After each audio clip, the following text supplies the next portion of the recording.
Dans l'interview de la rédaction de ce soir, nous recevons Dr Kwasi Idriss. Il est sous-directeur de l'orientation à la direction des examens et concours, appelé DOREX. Bonsoir, docteur. Bonsoir, madame. Alors, on vient de voir dans le film, on parle des préinscriptions en ligne. Pourquoi des préinscriptions en ligne à l'université? Avant de répondre à votre préoccupation, je voudrais déjà, à ce stade de mon propos, vous remercier la RTI pour l'opportunité que vous nous offrez.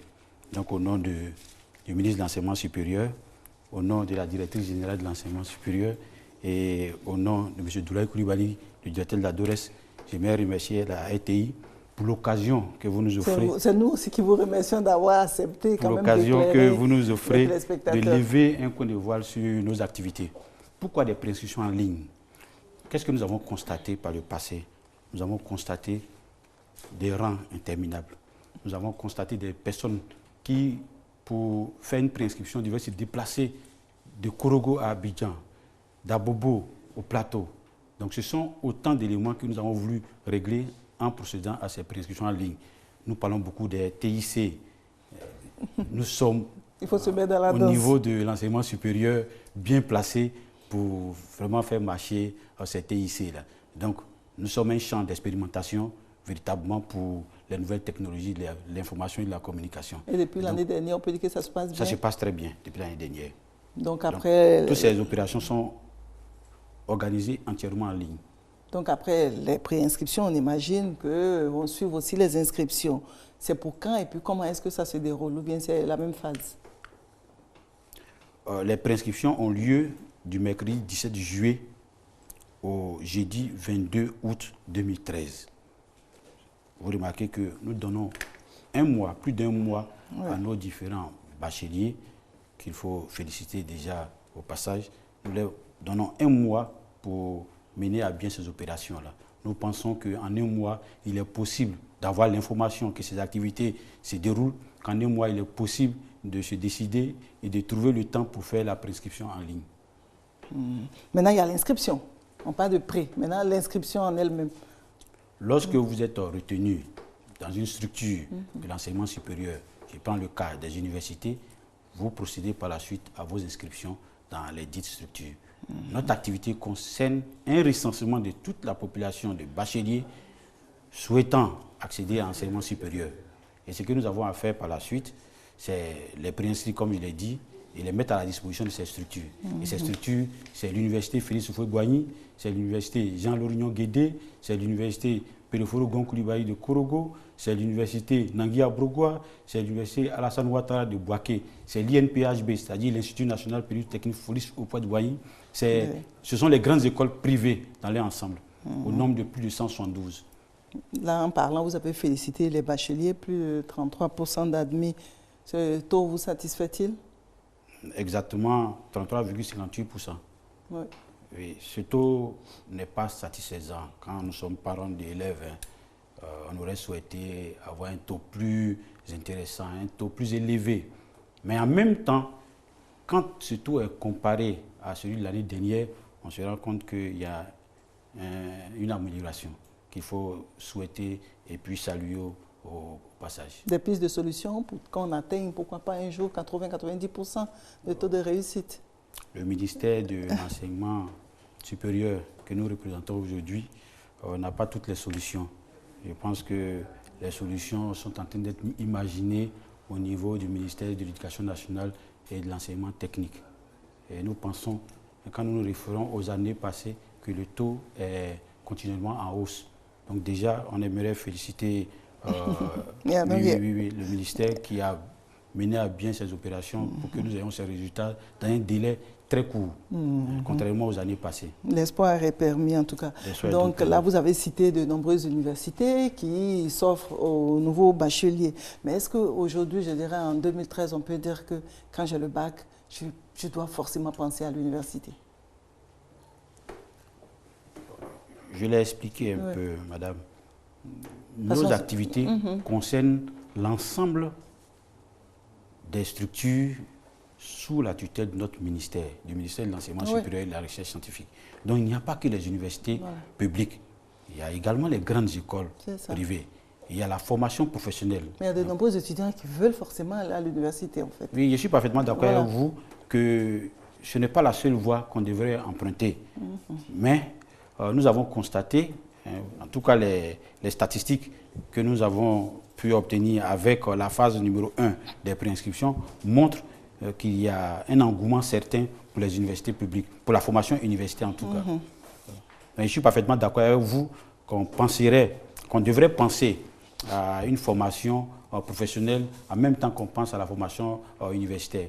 Ce que nous avons à faire, nous, au niveau de la direction de l'orientation et des examens, c'est de mettre à la disposition des candidats au bac, de mettre à la disposition des bacheliers le maximum d'informations pour leur permettre de faire le choix des formations. Quelles sont ces informations? Là, on a entendu tout à l'heure la directive générale dire que, bon, cette année, parce que les mauvaises orientations conduisent à l'échec. Donc, bon, la direction va tout mettre en œuvre pour que les étudiants soient vraiment bien orientés. Quels sont les moyens que vous mettez en œuvre pour que vraiment les étudiants comprennent où ils doivent, quelle filière emprunter? Votre question est très bonne et très belle parce qu'elle nous donne l'occasion de revenir un temps soit peu sur toutes les activités que nous menons en amont avant de faire les préinscriptions véritablement en aval. Déjà, pendant l'année scolaire, nous nous rendons dans toutes les structures de l'éducation nationale, l'enseignement technique, la formation professionnelle, pour rencontrer les spécialistes d'orientation, pour leur donner des informations concernant tout ce que nous avons comme offre de formation au niveau de l'enseignement supérieur. Ce travail a été fait au mois de janvier et de février. J'aimerais au passage remercier les deux autres ministères en charge de l'éducation formation, à savoir le ministère de l'enseignement, de l'éducation nationale et le ministère en charge de la formation professionnelle. Donc nous avons travaillé avec les spécialistes de l'orientation de leur structure.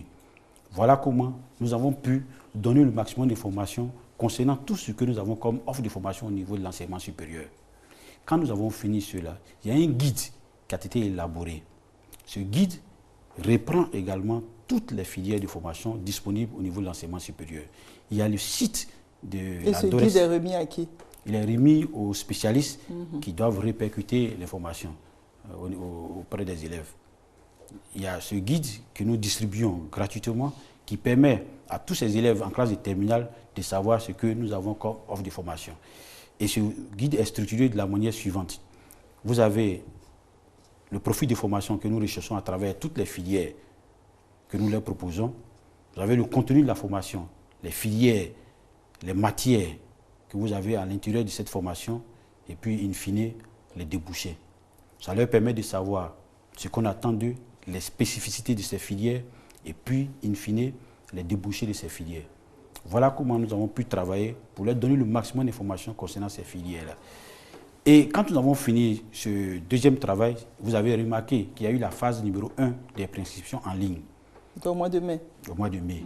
Ça a permis à ces élèves, ces candidats au baccalauréat, de se familiariser déjà avec les filières de formation que nous leur offrions. Et nous revenons cette fois-ci avec la phase numéro 2 qui leur permet désormais de confirmer ou de modifier les choix qu'ils avaient eux-mêmes émis dès le départ. Mais je suis d'accord avec vous, qu'il y a beaucoup de contingences qui interviennent. Les parents, souvent, qui souhaiteraient que leurs enfants se retrouvent uniquement dans certaines filières. Nous essayons, avec les spécialistes de l'orientation, déjà en classe de terminale, de leur faire comprendre qu'une formation, ce n'est pas seulement le vœu, ce n'est pas seulement l'amour qu'on a pour le métier, mais il y a également les qualités qu'il faut prendre en compte, ces valeurs intrinsèques qu'il faudrait prendre en compte avant d'embrasser une filière. Parce que derrière la filière, vous avez également toute une formation, vous avez un métier demain. Oui, mais les bacheliers, maintenant, ils sont de plus en plus jeunes, donc difficile un peu pour eux-mêmes de savoir ce qu'ils vont faire plus tard. Parce qu'on a des cas où l'étudiant, il va jusqu'à la licence et puis il se rend compte que vraiment, cette filière-là ne lui sied pas et il doit changer de filière. Tout ça aussi ne favorise pas la réussite. Oui, c'est possible, madame. Mais il faut apprendre à mettre nos enfants devant leurs responsabilités. Ils sont jeunes, certes, Mais avec beaucoup de méthodologie, avec beaucoup d'informations, avec beaucoup de communication, il est possible de leur faire comprendre véritablement ce que leur réservent les études. Si vous avez remarqué, après la classe de 3e, ils choisissent eux-mêmes. Ils sont orientés en seconde A ou en seconde C. Ils sont orientés au niveau de la formation professionnelle, au niveau de l'enseignement technique. Vous remarquez vous-même qu'il y a un travail foncier qui est fait déjà en amont. Non, mais même là aussi, souvent, il y a des élèves qui sont mal orientés. Oui, c'est possible. C'est possible. Non, c'est pas possible même, c'est vrai. Oui, c'est vrai. C'est possible, c'est vrai. Vous êtes d'accord avec moi que vos enfants, vos petits frères, ceux que vous connaissez déjà, même à 14 ans, quand vous leur demandez, tu aimerais faire quoi demain, ils sont toujours à même de vous dire, j'aimerais être médecin, j'aimerais être ceci, j'aimerais être cela. Donc il y a déjà des vocations qui existent. Ce que nous devons faire, nous, au niveau de la direction de l'orientation et des examens, c'est faire en sorte que les informations qu'il faut donner à ces enfants leur parviennent. Déjà à ce niveau, je pense qu'on aura fini une bonne partie de notre travail. Déjà, l'information, la communication pour leur permettre de savoir ce que nous avons comme offre de formation et puis savoir les difficultés qu'ils vont rencontrer avec ces formations.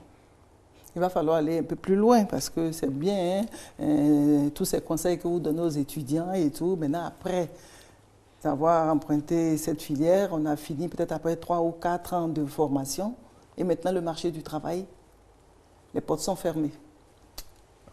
Je suis particulièrement heureux quand vous posez cette question parce que je sais qu'au niveau de l'enseignement supérieur et la recherche scientifique, un travail très important a été abattu par notre ministre déjà en 2008. Quand il est arrivé, il s'est rendu compte que nos filières ne répondaient pas toujours. Parce que quand vous êtes en Côte d'Ivoire, vous savez qu'il y a des critiques qui sont formulées par le monde du travail, par les entreprises.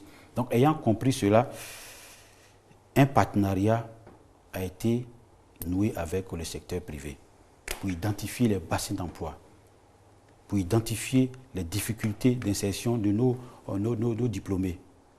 Et il y a une réforme du BTS qui a été initiée, ainsi sous la férule de la DESPRIV, qui est la direction de l'enseignement supérieur privé.